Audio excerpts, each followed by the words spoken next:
On this date, May 24th, 1883, 138 years ago, one of the great marvels of the industrial age was opened to the public for the very first time.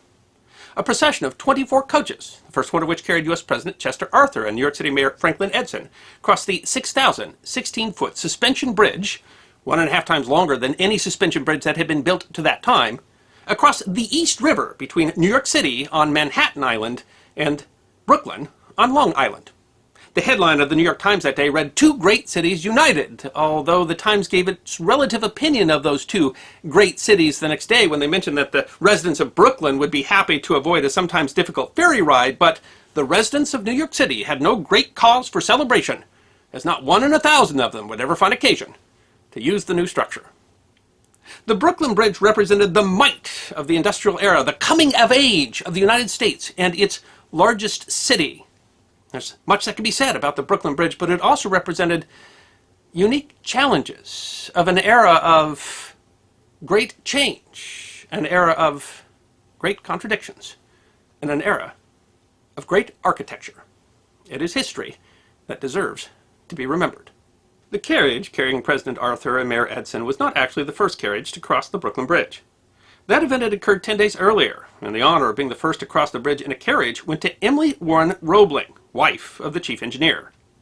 In her lap, she carried a white rooster, which was supposed to represent victory. Mrs. Warren was said to be concerned that the bird might peck her or try to escape the carriage. The bird itself was said to have crowed the whole way and did not seem to appreciate the role it had to play in the spectacle. The purpose of the crossing was not merely to give Mrs. Roebling and her rooster the honor of being the first to cross the bridge, which she had played such a significant role in building, but also to test whether the horse's trotting would make the bridge wobble. The bridge didn't wobble, but New York City residents might not have been convinced as to how strong the bridge was until the following year, when showman P.T. Barnum famously walked 21 elephants and 10 camels across it at the same time. But Mrs. Roebling's presence did represent some of the significant challenges that were associated with the construction of the great buildings of the 19th century. Mrs. Roebling's involvement, in fact, began with an accident. While proposals for a bridge across the East River between New York City and Brooklyn were made at least as early as 1800, the design that would become the bridge that opened in 1883 was the brainchild of German-born civil engineer John Augustus Roebling. Roebling had built important but smaller suspension bridges in the United States, such as the 535-foot Delaware Aqueduct, completed in 1849.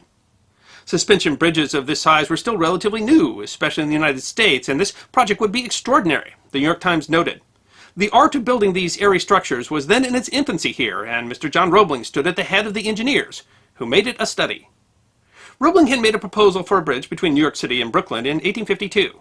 In 1867, the same year that another of his projects, the 1,642-foot Cincinnati-Covington Bridge spanning the Ohio River, was completed, the New York State Senate passed a bill that allowed the bridge to be built. New York and Brooklyn Bridge Company was incorporated, authorizing the sale of $5 million in public bonds to fund the bridge. By some accounts, bribery was involved in the deal. Still, Roebling was appointed chief engineer and began perfecting the plan for construction. Construction in that era was done by hand, and, as can still be true today, included a measure of risk. In a sign of the nature of the risks of the era, on June 18, 1869, Roebling was surveying the location for the bridge when his foot was struck by a ferry. His foot was crushed and several toes had to be amputated. He died 24 days later of tetanus. His death, the first of more than 24 associated with the construction of the bridge, represented the risks of the time. It wasn't until 1924 that an effective tetanus vaccine was produced. And it wasn't until 1928 that Alexander Fleming discovered penicillin, the first general-purpose antibiotic, which could be used to treat tetanus. Roebling's death was a stark reminder that the Brooklyn Bridge was built at a time when virtually any injury could result in a likely life-threatening infection. After John Roebling's death, his 32-year-old son, Washington Augustus Roebling, was appointed chief engineer. A Civil War veteran who had built suspension bridges for the Union Army and played a significant role securing the defense of Little Round Top during the 1863 Battle of Gettysburg, Washington had been assistant chief engineer and, after his father's death, continued to improve the design. Among his designs were the two enormous caissons which would be used to create the foundation for the bridge's two towers. The caissons were massive, airtight wooden boxes of some 17,000 square feet. They were constructed on land, floated to the necessary spot on the river, and sunk to the floor of the river. They were then filled with compressed air, and workers would sit down into them, hand-digging the riverbed until the caisson reached bedrock, or, on the New York side, compacted sand. The caisson would then be filled with concrete and become the foundation for the 900,000-ton suspension towers. It was cramped, uncomfortable, and dangerous work. The risk showed in 1870 when the wooden structure within the Brooklyn caisson caught fire. Roebling was eventually forced to flood the caisson to put the fire out, and it delayed construction for several months. But there were more risks, among them a particular risk called caisson disease. The Brooklyn Bridge was not the first example of caisson disease. Doctors as far back as the 18th century had noticed the deadly form of rheumatism that occurred with workers who worked in pressurized environments. The illness was more clearly noted in 1871 among the workers working in caissons building the St. Louis-Eads Bridge. 12 men died from the not well understood condition, whose characteristic painful symptoms resulted in the name, the bends. The cause was decompression sickness, a condition that is the result of dissolved gases coming out of solution into bubbles inside the body on depressurization. In 1873, the project physician, Andrew Smith, noted 112 cases of the illness among the caisson workers on the Brooklyn Bridge, eventually resulting in 14 fatalities. Smith coined the term caisson disease. Among those that contracted the condition was Washington Roebling, who frequently went into the caissons to supervise work. The painful condition left him incapacitated and forced to supervise construction from his bed. His wife, Emily, became his intermediary, relating his instructions to his assistants and reporting on the construction to him. She became an expert on bridge construction and materials and navigated the political waters of contracts and the Board of Trustees. She would later write to her son that, "I have more brains, common sense, and know-how generally than have any two engineers, civil or uncivil." While she fought to maintain her husband's title as chief engineer, she is generally recognized to have been the de facto chief engineer of the project through its completion. Her experience represented the difficulty faced by women in the 19th century. At the bridge opening, Speaker Abraham Stevens Hewitt described the bridge as an everlasting monument to the sacrificing devotion of a woman and her capacity for higher education from which she has been too long disbarred. But the role that resulted in her carrying the rooster across the bridge in her carriage also underlined the plight of the 112 men whom Dr. Smith had diagnosed with caisson sickness. The condition, today called decompression sickness, can be effectively prevented with careful decompression procedures. In 1890, an airlock was used during the construction of the Hudson River Tunnel, an innovation that would eventually virtually eliminate the condition that afflicted Washington Roebling for the rest of his life. But the completion of construction did not end the peculiar risks of the bridge. The structure, a symbol of a modern city, also demonstrated the problems of urbanization. The crowds coming to see the monument to modernism were huge, even at a toll of 1 penny for pedestrians. According to the New York Times, on May 30th, just 6 days after the bridge opened, just after 4 p.m., a middle-aged woman coming down the steps from New York lost her footing and fell.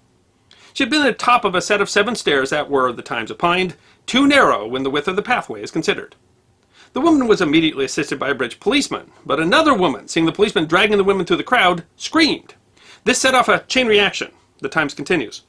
Those behind made a rush forward to see what the trouble was. Those on the stairway could not hold back the throng, and in an instant 3 or 4 persons were carried off their feet and fell. Those on the promenade above the stairway, knowing nothing of the fearful crush on the steps, surged ahead with irresistible force, and in a moment the whole stairway was packed with dead and dying men, women, and children, piled upon one another in a writhing, struggling mass. The bizarre incident had killed 12 people, injured more than 30. While the trustees were acquitted of negligence, nonetheless they installed additional safety precautions, including the installation of emergency phone boxes and additional railings that divided the pedestrian walkway into, according to the Times, 2 streams, one going and the other coming, that will, it is believed, prevent any jam taking place. The bizarre tragedy seemed to be symbolic of the city whose population increased by nearly 70%, from 1.4 to 2.5 million between 1870 and 1890. More than 1 million people paid to cross the bridge in the first 6 months that it was open. And the span represented another unexpected risk. On May 19, 1885, swimming instructor Robert Emmett Odlum became the first known person to jump off the Brooklyn Bridge. Odlum apparently hoped to demonstrate to people that falling through the air was safe in order to encourage them to be willing to jump into a net in the case of a fire in a tall building. He also might have been seeking fame. His intent didn't seem to be suicide, but as they say, the problem is not in the fall, but the landing. Odlum had announced his plan and had friends in a boat below the bridge ready to pick him up. Police were there to stop him, but he distracted them with a decoy, the Times reported. A small, black-colored wagon drew up at the rail. A man in a red shirt and gray tights leaped to the rail, raised his right arm straight above his head, and the other arm pressed against his side and thigh, and in an instant Odlum had made good his boast. But that boast didn't go as planned, the New York Times continued. Whether he jumped too quick after leaving the wagon, or destroyed his balance by some movement on the rail or in jumping cannot be known. But during the descent of the body to the water, swift as it was, those on the boat could see that it turned slightly, and that it would not strike the water with the feet squarely down. Odlum survived briefly and was picked up by the boat, but expired a short time later from internal injuries. More stunts followed, and the first known person to jump from the bridge with the intent of suicide occurred in 1892. While specific statistics are not reported, the bridges continued to attract suicide jumpers, some of whom have survived. A mental health expert was quoted on the ABC Nightly News in 2008. In general, for people who live in areas with bridges or tall buildings, jumping is going to be the accessible and lethal means for them. Simply another way that the bridge represents the challenges of life in the city. Perhaps the strangest consequence of building the Brooklyn Bridge is that the bridge has become symbolic of a very strange fraud, characterized in the line, "If you believe that, then I have a bridge to sell you," in Brooklyn. The line is not merely hyperbole. It refers to a notorious con man named George C. Parker. According to the website New York City Walks, Parker would create fake documents and fake sales offices and bilk people by selling New York City landmarks, including once masquerading as Ulysses Grant's grandson and selling Grant's tomb. The selling point was the possibility for collecting tolls. While the bridge opened with tolls, the pedestrian tolls were repealed in 1891 and the vehicle tolls in 1911. Parker would purport to sell the right to operate tolls on the bridge. New York City Walks explains. His greatest con was selling the Brooklyn Bridge. Legend claimed that he sold it at least twice a week, but he did sell it at least several times, including at least once for $50,000. The new owner would discover that he was the victim of a con when the New York City police officers would stop the new owners from setting up toll booths in the middle of the bridge. While George Parker has sometimes been called the greatest con man that ever lived, he couldn't have been that great because he kept getting caught. On his third conviction, a judge sent him to New York's Sing Sing prison for life. The Brooklyn Bridge has come to be a symbol of the city. In their obituary for Emily Roebling, who died in 1903 and was eulogized recently in their series on people who were overlooked at the time of their death, the New York Times wrote, "The Brooklyn Bridge would go on to become, at least according to lore, the most photographed structure in the world. A gateway to that shining city, as Thomas Wolfe once described it, whose granite towers and thick steel cables have inspired countless artists, musicians, engineers, and architects. Still today, according to the Department of Transportation, more than 100,000 cars, 4,000 cyclists, and 10,000 pedestrians cross the bridge daily." But the bridge also represented the challenges faced by the city of Gotham. It is perhaps the very embodiment of the contradictions of the Gilded Age in which it was built.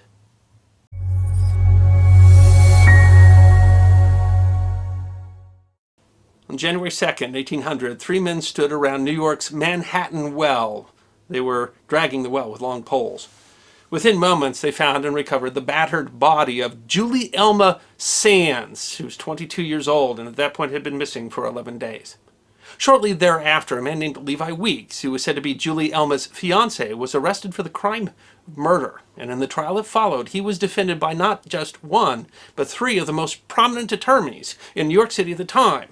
Former Treasury Secretary Alexander Hamilton, soon to be Vice President of the United States Aaron Burr, and future Supreme Court Justice Brockholst Livingston. The story of the murder of Julie Elma Sands and the Manhattan Well murder trial, the first murder trial in the United States for which we have a written transcript, is history that deserves to be remembered. Levi Weeks was 24 years old when he was arrested for Julie Elma's murder. He was the brother of Ezra Weeks, one of the most successful builders in New York City in 1800. At the time of the trial, the Weeks brothers were building Alexander Hamilton's estate, the Grange. Just a year before, the Weeks had finished building the Gracie Mansion, now the official residence of the mayor of New York City. In December of 1799, he was living at the boarding house of the Quakers Catherine and Elias Ring. Julie Elma Sands, whom her friends called Elma, was 22 years old in 1799 and also lived at the Rings boarding house. Catherine was her cousin.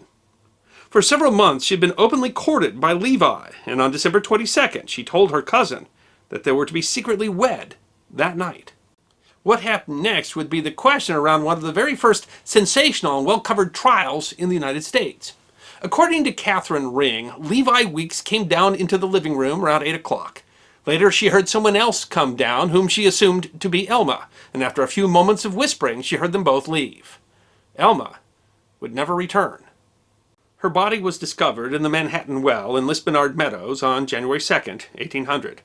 A few days after a child had discovered Elma's muff, a cylinder of fabric for her hands there. Her body seemed to have been beaten, and her clothes were torn in several places. The suspicion naturally fell on her alleged fiancé. Elma's body was brought to the Ring's boarding house, where hundreds of people came to see it. When the crowds became too great, the casket was displayed on the street, guarded by her family and friends. Richard Croucher, an acquaintance and frequent visitor to the boarding house, made himself conspicuous in declaring Levi's guilt and spreading rumors that a man in Rhode Island had confessed to being an accomplice. He may even have been involved in printing handbills condemning Levi. Whatever his involvement, public sentiment against Levi Weeks was overwhelmingly negative. The New York Gazette and General Advisor said Elma had expected to be married, but little did she expect that the arrangements she had been making would direct her to that bourne from which no traveler returns. Soon she was said to have been pregnant and killed wearing her wedding dress. Levi himself was not wealthy, but he worked closely with his brother Ezra, who was well connected. It was Ezra who enlisted the crack legal defense team of Burr, Hamilton, and Livingston. All three were also active in the contentious election season of 1800, Burr and Livingston in support of Jefferson, and Hamilton in support of the Federalists, and so may have welcomed the publicity. But even these talented lawyers had little experience in criminal court. The American justice system in 1800 bore only a faint resemblance to the one that we know today. English common law, upon which the nation-to-American judicial system was largely based, gave few protections to the accused. England didn't even guarantee the right to representation in a felony trial until 1836, and this arrangement meant that very few lawyers in the United States had any experience defending in criminal cases. They didn't defend in misdemeanor trials either, as most people accused could not afford an attorney whom they were expected to pay even if they were found not guilty. The trial began with enormous crowds ringing the courthouse on March 31st, 1800. 3 transcripts of the trial would eventually be published. One a few hours after the trial by a gentleman of the bar, considered the weakest of the 3. A second by James Hardy, who knew no shorthand and had a poor view of the trial. And one by William Coleman, eventually editor of the New York Evening Post. Coleman's, though not without fault, is considered the most complete. In all, over 70 witnesses were called to the stand, and despite public sentiment, the case was far from open and shut. The lawyer for the prosecution was Cadwalder Colden, Assistant Attorney General for the 1st District of New York. There were 3 judges, Judge John Lansing, the mayor of the city, and a recorder. The first witness for the prosecution was Catherine Ring. The defense succeeded in throwing out anything said to Mrs. Ring by the deceased, including that Elma had told her that she was to be married. The prosecution wanted Mrs. Ring to illustrate that Elma was an upbeat girl, not prone to sadness, and to describe her and Levi's courtship. The couple were given considerable privacy, apparently because everyone believed that they were planning on marriage. On the night of her disappearance, Catherine helped Elma with her clothes and saw the borrowed muff that would later be found in the well. She had heard but not seen the pair leave the house. The door, she said, made a jarring noise when it opened, so it was impossible that they had not left together. The pair had left the house at 8 p.m. Levi had returned at 10. He asked Catherine if Elma had gone to bed and wondered why she would have gone out alone. A little after 8, one acquaintance saw Elma in the street, but because the streets were very dark, could not tell who was with her. Colden called several witnesses who had heard cries for mercy and murder from the direction of the well, and others that testified that they'd seen a one-horse sleigh that looked like Levi's brother's between 8 and 9 o'clock. The witnesses only disagreed on whether they had seen 2 or 3 people in the sleigh. Colden called for the testimony of an old woman who purportedly heard the Weeks' sleigh leave their yard that night, but her testimony came off as confused, and his medical testimony didn't fare much better. His first medical witness wasn't even a doctor, but a dentist who claimed to have made surgery his area of study. Colden was criticized for that choice, as the dentist hadn't even seen the body until days after it had been pulled out of the well when it was sitting in the street being viewed by hundreds of other onlookers. The prosecution also called Dr. David Hossick, a respected doctor of New York's elite, and the same man who would attend Hamilton after his duel with Burr. Both of these doctors said the wounds that they had seen were most likely caused by strangulation. The defense also called several medical experts, and these doctors had actually been present at the coroner's jury and had seen the body soonest after death. But though the jury had declared a verdict of murder by some person yet unknown, both now testified that they believed the wounds were caused by decomposition in the freezing water, and that Elma had committed suicide. The prosecution did not challenge this incongruity. Those were not the only mistakes the prosecution made. One witness only said that he knew nothing about this affair, to my knowledge. The 3 boys who had found the muff were declared incompetent, as they did not know what an oath was. Richard Croucher's testimony was also considered poor. One contemporary said Croucher had the mean, down look, which is associated with the timidity of guilt. None of this reflected well on Colden's case. He rested his case by citing a book that stressed the value of circumstantial evidence. By comparison, the defense was well organized and multifaceted. They called to the stand other boarders in the Ring boarding house who described Alma as a troubled girl who suffered from melancholy. They brought up a time when she had said that she would not be troubled to drink a bottle of laudanum, which would have killed her, although Catherine Ring insisted that that had been said in jest. Other boarders said that they thought that Levi Weeks was courting other girls as well, and that he wasn't showing any particular attention to Elma. They even tried to accuse Catherine's husband Elias of carrying on an affair with Elma. One of the Ring's neighbors testified he had once heard voices in the front room and a shaking of the bed while Catherine was gone. The witness claimed to have recognized Mr. Ring's voice, but could not identify the second except to imply that it was Elma's. In an odd section of testimony, this witness claimed that he had never seen the room or the bed, but that he knew that the bed was against the wall, as he had seen it placed so. The prosecution seems to have failed to have taken advantage of the muddled testimony. The defense also called Ezra's stableman to the stand, who claimed the sleigh could not have been taken from Ezra's yard, and several other witnesses who claimed the sleigh could not have made it to that well in the dark, notwithstanding the fact that there were actually sleigh marks found at the site. Colden, again, let this go without comment. The most important witness for the defense was Levi's brother Ezra, who testified that between 8 and 9, Levi had been at his home discussing the next day's business with company, leaving only a scant 20 minutes unaccounted for. Not enough time for Levi to have killed Elma and returned to the boarding house. The defense claimed that Elma had killed herself. They attacked her character, describing her as sad and lonely. They claimed that she often lied about where she went at night. Their doctors seemed more credible than Colden's doctors, and it didn't help that the witnesses at the scene disagreed with each other. One, for example, said that the hose on her leg had been torn off, while another said that it simply had a hole in it. Several argued that the collarbone had been broken, but the coroner's jury disagreed. There was one thing, though, upon which all of the medical experts did agree. Despite all the rumors, Elma had not been pregnant. The most troubling piece of evidence brought to light in the trial was a single sentence allegedly spoken by Levi after the body had been discovered. When he learned the body had been found, he said, "Is it the Manhattan well she was found in?" Testimony from witnesses seemed to establish that Levi had not known that the muff had been found, and so onlookers wondered how he had guessed where the body had been discovered. The prosecution, however, again said nothing, and Levi himself did not take the stand to explain. The most retold and dramatic part of the trial likely didn't even happen. The transcript describes a witness on the stand who said a man had entered his shop to gossip about Levi's guilt. At that point, someone from the defense, it is not written who, held a candle closer to Richard Croucher's face, and the witness identified him as the man. Later, both Hamilton and Burr would claim credit for this moment, and the story took on a legendary quality. Burr's biographer wrote that Burr held a candelabra to Croucher's face and cried, "Behold the murderer, gentlemen!" But Hamilton's son, John Church, wrote that the trial was a Herculean task and that only his father's logical powers could conquer it. In his telling, Hamilton placed candles on either side of the stand as Croucher testified to fix on him a piercing eye.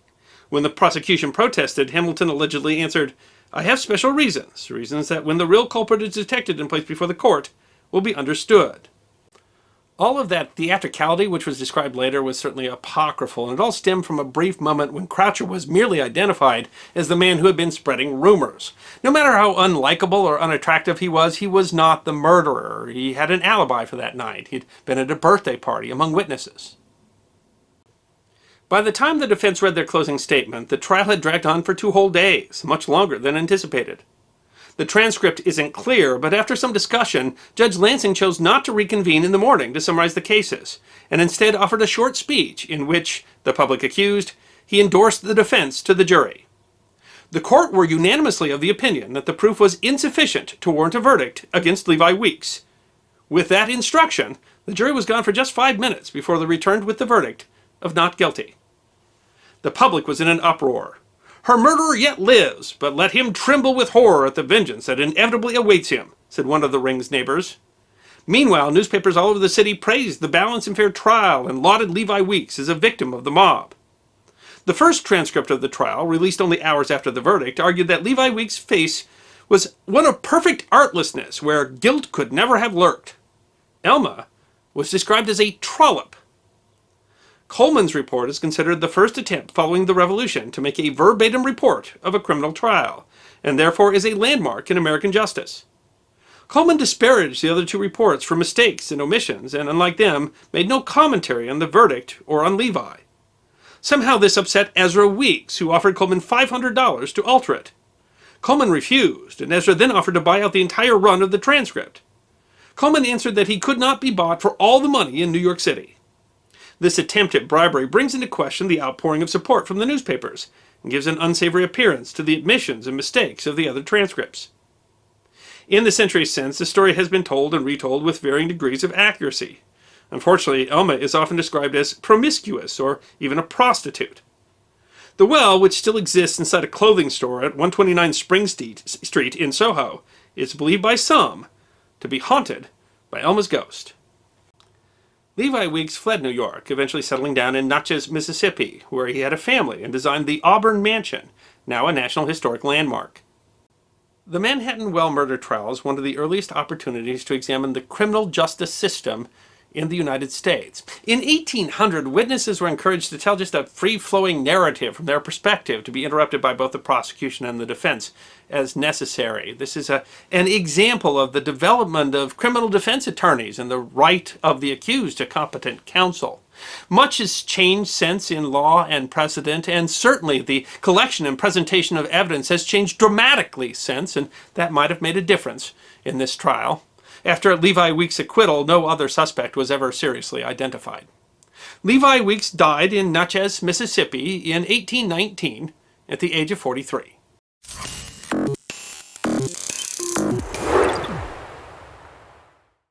The winter of 1888 had been so mild on the U.S. East Coast, the mildest in nearly 2 decades, that by early March the trees were already beginning to bud. The robins were returning to the city. It was more than 50 degrees. It was so clearly the coming of spring that in March 10th, Walt Whitman, by then 78 years old, living in New Jersey, and the most celebrated poet in the country, if not the world, submitted a poem, a quaint, beautiful poem about the coming of spring called The First Dandelion, to the New York Herald for publication. Simple and fresh and fair from winter's close emerging, as if no artifice of fashion, business, politics had ever been, forth from its sunny nook of sheltered grass, innocent, golden, calm as the dawn, the spring's first dandelion shows its trustful face. The poem was published on March 12th. By then, it was comically ill-timed. The great blizzard of 1888 struck March 11th. The weather had, previous to the blizzard, been unseasonably warm, resulting in heavy rains. When cold Arctic air ran into the warm, wet air from the Gulf, temperatures plummeted, and the rain turned to snow. The result did not just create mounds of snow, up to 50 inches, but sustained high winds that earned the storm the moniker, the Great White Hurricane. The Nation's Weather Service, then under the auspices of the Army Signal Corps, knew of the winter storm coming from the west and the warm, wet front coming from the Gulf, but had predicted that both would be spent before reaching the East Coast. The weather forecast for March 11th was light rain. The people had no warning at all. The storm was in full swing on March 12th, yet many New Yorkers still set off for work. There were no worker benefits at the time to pay for days off for snow, and surely the trains would keep running. No one seemed prepared for what was to come. The commuter trains at the time were on elevated rails. They were first stalled due to ice and slick rails, with their small engines unable to find traction. Then by the depth of the snow, and finally by the accidents, as the trains that were still moving were unable to stop and collided with those that were not. Thousands of people were stranded in trains and stations. Enterprising New Yorkers brought out long ladders and charged a small fee to get people down from the elevated trains. The snow fell deep enough that the streetcars came off their tracks, and that service, too, was halted. As transportation was at a standstill, Roscoe Conkling, a former U.S. Senator and aspiring presidential candidate, still very fit and hale at the age of 58, set out on March 12th from his office to walk the 3 miles to his home. He found himself stuck in Central Park with snow up to his arms. He described it as near giving right up and sinking down there to die as a man can do, and not do it. It took him 3 hours to walk those 3 miles to safety. A harrowing tale, but not the end of the story. He contracted pneumonia and died 6 days later. In all, the storm and cold killed some 400 people along the coast from the mouth of the Chesapeake into Canada, 200 of those in New York City. The blizzard was unique. The snowfall totals were not near records for the U.S. Northeast previously or since. The temperature lows were likewise no record, nor were the winds. What made the Great White Blizzard of 1888 unique was the unique combination of snow, wind, and cold, all at the same time. Snow drifted so high that in some places it covered fifth-floor windows. Hundreds of ships foundered or ran aground in the storm. Some 100 of the victims who died were sailors. More died because efforts to fight the cold led to fires, and the fire departments were unable to respond. Still, people managed to carry on. Trapped in anyway, the Ringling Brothers Circus performed 2 shows in Madison Square Garden as scheduled, mostly to people who were stranded and seeking shelter. While the Great Blizzard of '88 was one to remember, its impact was larger than other, statistically more powerful storms. The growing, thriving metropolises of the East at the time, now lit with electricity, connected by telegraphs, served by trains, heated by gas, had, in their modernization, become surprisingly vulnerable, as all of these were above the ground. In fact, the electricity wires, broken by heavy ice and high winds, were one of the greatest dangers to city dwellers. More than any other single event, the blizzard of '88 drove cities to move their utility lines and wires underground. It was a large motivation behind the building of the nation's first subway systems, including the nation's very first system, opened in Boston in 1897. The Great White Hurricane changed the very nature of a modern city.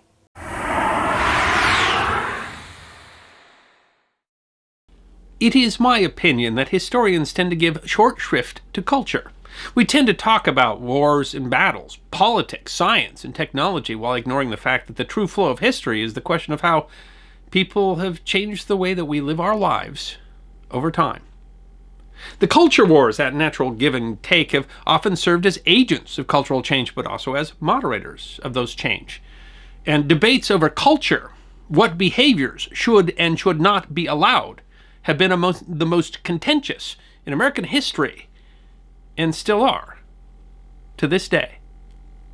At the turn of the century, the world was facing a host of changes. Industrialization, mechanization, and a transformation in the role of women in society, and not everybody was always on board with all those changes. The culture war came to a head in New York City in 1908 when the New York City Board of Aldermen passed an ordinance making it illegal for women to smoke in public, raising a debate that seems at once both remarkably anachronistic and shockingly familiar today. It is history that deserves to be remembered. New York at the turn of the century was a city of enormous growth. The city had added more than 1 million people between 1880 and 1890, another million between 1890 and 1900, and would add 1 million more by 1910. The growth was due in part to immigration and the city's growing importance as a center of trade and capital, but also as a result of consolidation. The 5 boroughs of Brooklyn, Manhattan, the Bronx, Queens, and Staten Island had been united in 1898. The city had a growing sense of importance and pride, as noted in an article on the webpage of the Library of Congress. The great waves of European immigrants coming to New York, the consolidation of the 5 boroughs into one vast city, the development of the city's infrastructure, and the incredible construction boom of the next 30 years all contributed to the city's prominence. Commenting on a collection of early films of the city, the webpage notes, the best of these films conveyed the sense that the already sprawling city was in the process of becoming something much more than a squalid, chaotic urban center. There are skyscrapers going up, the tallest in the world, a great suspension bridge being opened, the largest in the world, and a new subway system, the longest in the world. Notably, the city had dramatically improved sanitation, largely due to the efforts of the extraordinary sanitary engineer, Colonel George E. Waring, who had been hired by the city in 1895 to deal with, among other things, the around estimated 2.5 million pounds of manure, 600,000 gallons of urine deposited in the city streets by horses every single day. Through a combination of new ordinances and the establishment of a new street cleaning department, Waring had transformed a city that, in the 19th century, had been known as much for the hogs wandering its streets as its urban nature. And all of this was ruled by the New York City Board of Aldermen, Derived from the historic Common Council, the Board of Aldermen had been established as part of what was originally a bicameral governing board in 1824. Under the city charter of 1901, the city was governed by a single body. The president of the Board of Aldermen was elected citywide and presided over a board of 73 borough presidents.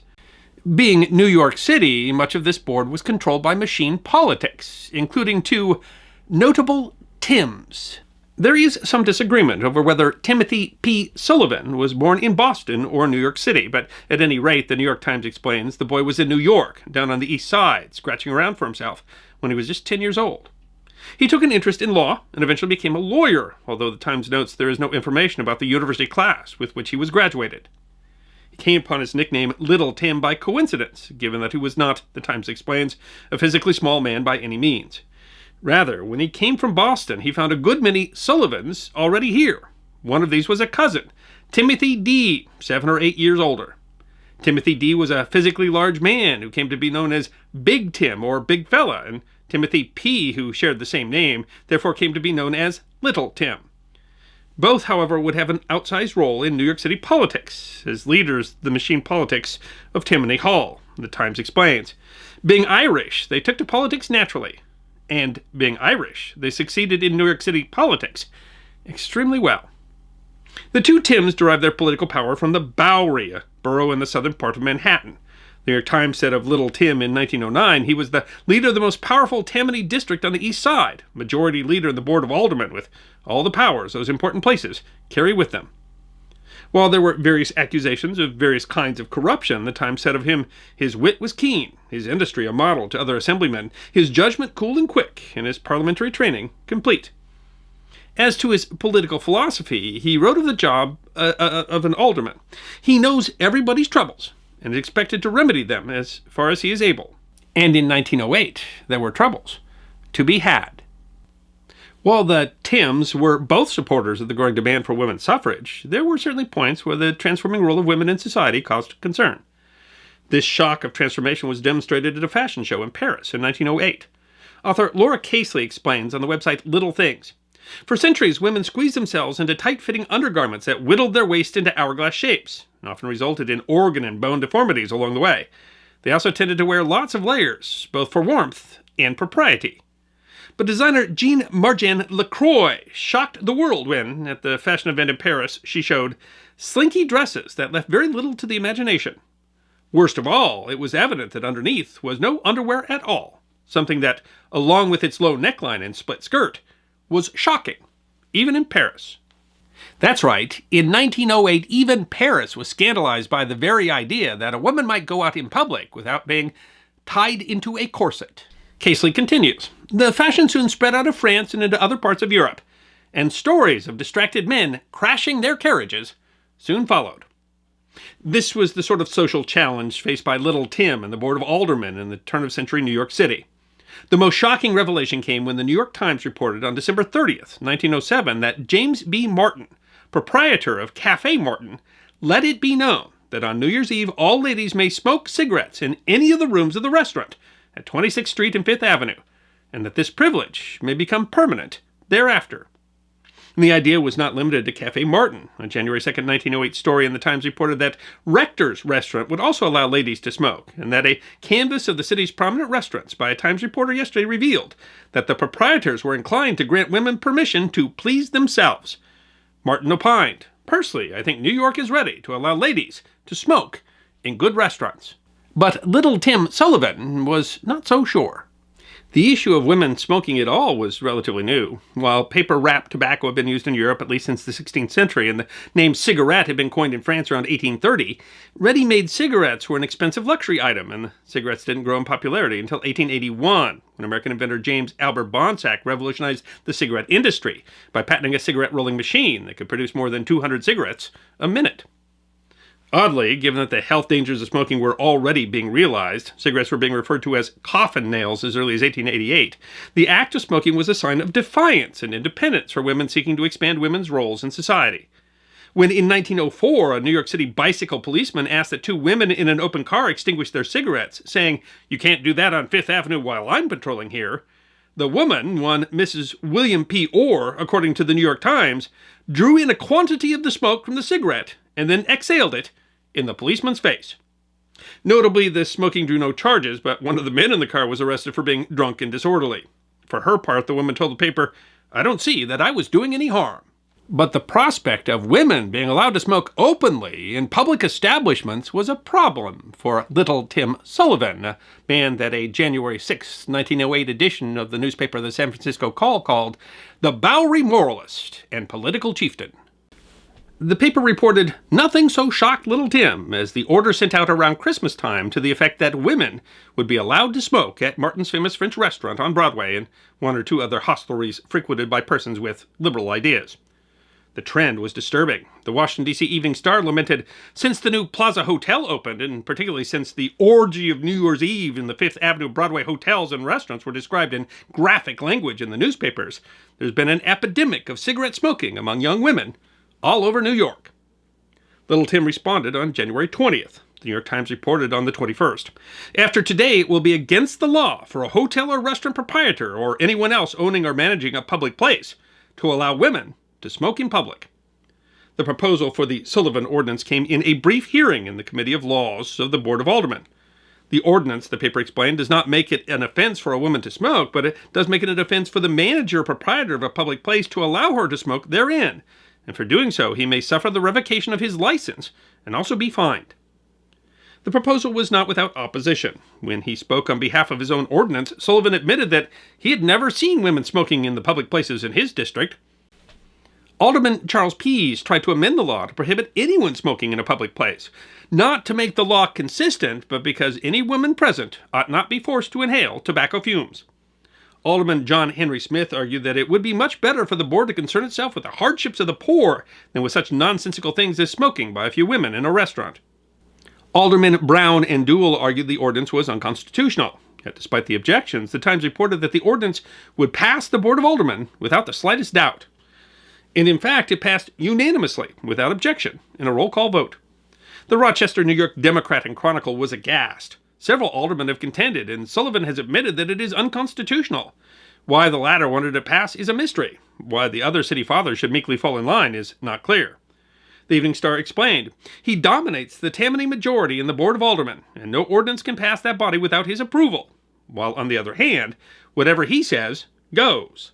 Hence, when little Tim Sullivan's ordinance forbidding hotels, restaurants, and cafe owners to allow women to smoke in their public rooms was offered, nobody voted against it.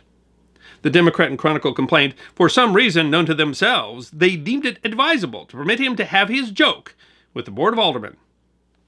Even in the sensibilities of the day, the sexism of the ordinance was not missed. An editorial in the New York Evening World noted, they say that it is wrong for women to smoke in public places, that it is offensive for those who look on and detrimental to the character and dignity of the fair sex. Who say and do this? Why, the lords of creation. Men. The editorial, however, carries the great cause of the women's movement of the time, prohibition. Why does he stop her, the editorial asked, from a little evil like smoking in public, when there's a greater, a viler, a more scandalizing evil which he can and should remedy, mighty and gifted lawmaker that he is? And that is drinking in public. The Chicago Tribune noted that women who opposed the passage of Little Tim's ordinance found unexpected support in the form of two women newly arrived in New York, Lady Juliet Duff and Miss Violet Vivian, both ladies in waiting to Queen Alexandra, wife of Edward VII. Noting that fully one half of the women on their voyage to the United States were seen smoking, it's not right, they said. Women should be allowed the same privileges as men. The New York Times noted that neither woman had ever heard of reformer Little Tim, and that neither appeared to be much impressed with what they heard. But there were plenty who were willing to support the new ordinance. Responding to a letter asking if smoking be a vice, is it not vice equally vicious in both sexes? The editors of the Buffalo Inquirer said, just put your mind on the woman who stands out purest and noblest in your memory, your own mother, presumably. Does she not think it indecent for a woman to smoke in public? Would she not think so if she were living? Would you not hate to see her smoking anywhere? With no apparent shame in lecturing as the lords of creation, the editors go on to say, we think it is indecent that women would smoke in restaurants or anywhere else in public. And you think so too, although you probably don't know that you think so. That's not a line I would try on your wife. Even the Democrat and Chronicle, while calling the ordinance Little Tim's bad joke, opined, These remarks must not be construed as expressing approval of women, lovely or otherwise, smoking in public. We don't like to see them do it. But, they continue, we rather object to them wearing plug hats, flourishing canes, leading gorgeously uniformed dogs through the streets, or making suffragette speeches to scoffing multitudes in business districts of a town. But laws against such things are silly. The first test of the law came on January 22nd. The New York Times reports that a policeman Stern had seen a woman calmly take a cigarette from a package and light it, striking a match on a house wall. "Madam, you mustn't," he shouted. "What would Alderman Sullivan say?" When taken to court, 29-year-old Katie Mulcahy said, "I've never heard of this new law, and I don't want to hear about it. No man shall dictate to me."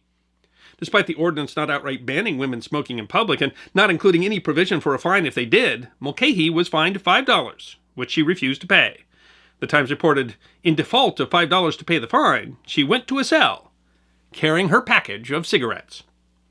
Miss Mulcahy was the only person ever penalized under the Sullivan Ordinance. Mayor George McClellan Jr. vetoed the law on February 4th, saying, "I know of no provision of law which gives the Board of Aldermen the power to enact an ordinance of this kind." Some papers implied that Mayor McClellan was courting women voters in anticipation of women's suffrage. The mayor's veto didn't end the controversy over women smoking in public, and the supposed connection between women smoking and loose morals continued for decades after. But the veto did say something about the limits of the Board of Aldermen's power. When the board tried to ban women smoking again 3 years later, the city's legal officer declared it against the law. The move spurred the board to seek legal counsel to aid the board on understanding its own legal authority. The Board of Aldermen was replaced by a smaller city council in 1937. The entire heated debate over the Sullivan Ordinance seems almost ridiculous today, not just in the patronizing attitude towards women, which would result in you end up sleeping on the couch today, but also in the attitude towards cigarettes, especially following the 1964 Surgeon General's report about the effects of cigarettes on smoking during pregnancy, which led to the mandate that all cigarette packages have a Surgeon General's warning on them. Citing the effects of secondhand smoke, it's been illegal to smoke in restaurants in New York City since 1995. Seems almost bizarre today that there was once a fight to allow exactly that. And of course, the debate over government regulation both of public morality and personal health choices still rages on today. And it raises the question of why little Tim Sullivan pushed this ordinance at all, given that the Tammany Democrats tended to be rather liberal socially and were supporters of women's suffrage. But you have to understand, it wasn't about gender or sex. It was about class. As the Evening Star noted, the argument was that the tendency of the submerged majority to imitate the follies and vices of upper tendom is well known and appreciated. Realizing the consequences to the young women of his class who might acquire the habit, he had undertaken to check it by forbidding women to smoke in public places.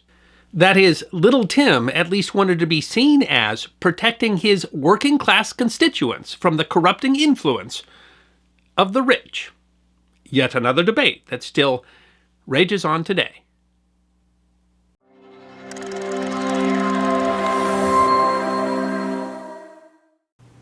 40 years ago this summer, 4 lightning strikes within an hour on critical electrical subsystems would leave the United States' largest city without power for 25 hours.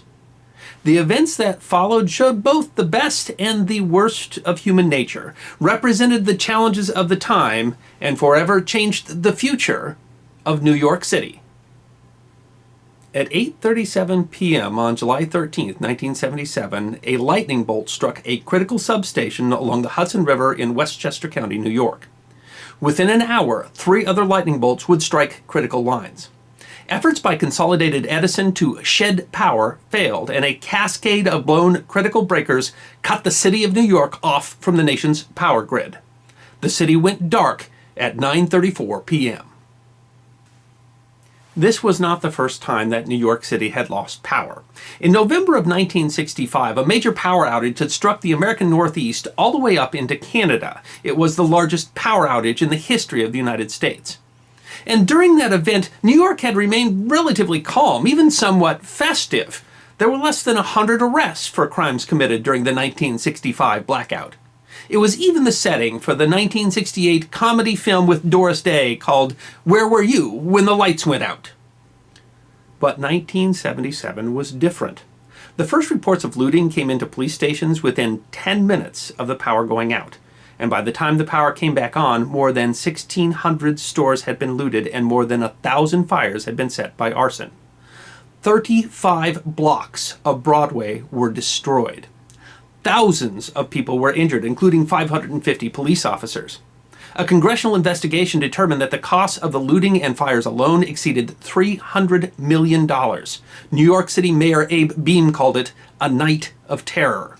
Compared to 1965, when less than 100 people were arrested, more than 3,700 people were arrested for looting. The jails were overfilled. The police were swamped. So why was 1977 so different? Well, the mid-1970s were a difficult time in New York City. Years of deficit spending and a nationwide economic downturn following the energy crisis in 1973 had brought the city to the verge of bankruptcy in 1975. The city's credit rating had been declining since the mid-1960s, and in 1975 they could no longer find creditors who were willing to purchase their bonds. The state and federal government stepped in to rescue the city, but only under the promise that the city get its financial situation in order. In order to balance the budget, the city shed 50,000 city employees in 1975 alone. City services from libraries to garbage removal were cut back while fees were increased. Between 1975 and 1980, the New York City Police Department shrunk by 34%, while crime rose by more than 40%.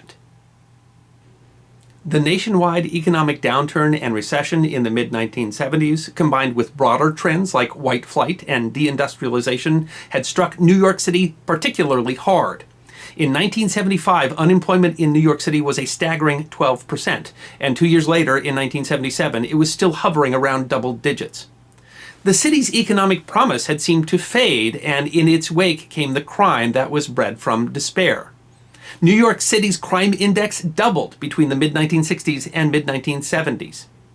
There were 830 violent crimes per 100,000 persons in New York City in 1977. That number had been just 409 a decade earlier. In 1977, there were an estimated 40,000 prostitutes in New York City and 200,000 heroin abusers. In addition to its economic woes, the city was in the midst of a terrible heat wave when the power killed the air conditioning in July of 1977.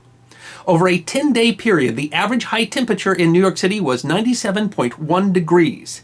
That's 15 degrees above normal, and is still the hottest heat wave in the history of New York City. And the city was on edge in fear of a single criminal, the self-named Son of Sam. The vicious murderer had been committing random murders in New York City since July of 1976, and by 1977 had murdered 6 people and wounded 7 others. He had eluded the largest manhunt in the history of New York City, and so people were both gripped by terror and losing faith in their police force. The criminal, David Berkowitz, would be apprehended August 10th, less than a month after the blackout. To be clear, it was not all terror that night. Much of New York remained calm and reacted much as they had in 1965. New Yorkers pulled together. Thousands of people volunteered to help, for example, directing traffic or helping people navigate dark stairwells or distributing candles and flashlights. In some places, it was even a festive atmosphere where bars remained open all night, serving liquor even though they couldn't serve food. Millions of New Yorkers didn't even know about the rioting and looting until the next day. And despite all the mayhem, some sort of unwritten agreement between the police and the looters prevented escalation, and so in all of the chaos, only 2 people were killed. The impact on the city was significant, and many residents woke up to know that their neighborhoods would be forever changed. Many of the shops that had been looted or burned never reopened. The violence changed politics in the city as the appearance of being out of control destroyed Mayor Beame's hopes for re-election and catapulted a relatively unknown candidate, Congressman Ed Koch, to win the mayoral election in the fall. He had run to the right of other Democratic candidates on a law and order platform. And while Mayor Koch's 11 years in office were controversial, he did help to restore the city's financial stability and rebuild much of the damage from the looting in 1977. Although crime rates in New York City would not reduce back to the levels of the early 1960s until 40 years later in the early 2000s. One interesting claim is made by hip-hop music pioneer Grandmaster Caz, who argues that the looting that occurred in the 1977 Blackout helped to catapult the hip-hop music craze to popularity by allowing more aspiring DJs and rappers to acquire music equipment. According to online streaming service Spotify, hip-hop music is the most popular genre in the world today. In the end, the response to the blackout in 1977 was the result of a culmination of many factors and long-term economic trends whose impacts were magnified in the largest city in the United States. But it is still startling how just 4 lightning strikes could be such a trigger. And it begs the question, was this explosion avoidable absent just one summer thunderstorm? Or was it inevitable? In any case, it was worth remembering. I'm the History Guy. Hope you enjoyed this edition of my series, 5 Minutes of History, short snippets of forgotten history, 5 to 10 minutes long. And if you did enjoy, please go ahead and click that thumbs up button that is there on your left. If you have any questions or comments, feel free to write those in the comment section and I will be happy to respond. And if you'd like 5 minutes more of forgotten history, all you need to do is click the subscribe button that is there on your right.